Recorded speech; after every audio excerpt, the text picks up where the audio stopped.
മൂന്നാറിലെത്തുന്ന വിനോദസഞ്ചാരികൾക്ക് പുറം കാഴ്ചകൾ കണ്ട് യാത്ര ചെയ്യാൻ തയ്യാറാക്കിയിട്ടുള്ള royal view double decker bus മൂന്നാറിലെത്തിച്ചു. മുകൾ വശത്തും ഇരുവശങ്ങളിലും ഗ്ലാസ് പാനലുകളാണ് ബസിന്റെ നിർമ്മാണത്തിനായി ഉപയോഗിച്ചിരിക്കുന്നത്. മന്ത്രി കെ.ബി. ഗണേഷ് കുമാർ നാളെ ബസ് സർവീസിന്റെ ഉദ്ഘാടനം നിർവഹിക്കും.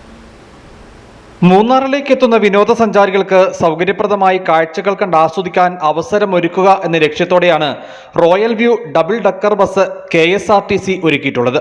ബസ്സിനുള്ളിൽ ഇരുന്ന് പുറത്തെ കാഴ്ചകൾ കൂടുതൽ വിശാലമായി കാണാമെന്നതാണ് ഈ ബസിന്റെ പ്രത്യേകത. മുകൾ വശത്തും ഇരുവശങ്ങളിലും ഗ്ലാസ് പാനലുകളാണ് ഉപയോഗിച്ചിരിക്കുന്നത്. മന്ത്രി കെ.ബി. ഗണേഷ് കുമാർ ദിവസങ്ങൾക്ക് മുമ്പ് തിരുവനന്തപുരത്ത് ബസിന്റെ ഉദ്ഘാടനം നിർവഹിച്ചിരുന്നു. ബസ് ഇന്നലെ മൂന്നാറിലെത്തിച്ചു. മന്ത്രി കെ.ബി. ഗണേഷ് കുമാർ നാളെ ബസ് സർവീസിന്റെ ഉദ്ഘാടനം നിർവഹിക്കുമെന്ന് KSRTC അധികൃതർ അറിയിച്ചു. Advocate A. രാജ MLA അധ്യക്ഷത വഹിക്കും. KSRTCയുടെ ഏറ്റവും നൂതന സംരംഭമായ royal view double decker bus service സംസ്ഥാനത്തെ ടൂറിസത്തിന് മുതൽക്കൂട്ടാകുമെന്നാണ് പ്രതീക്ഷ.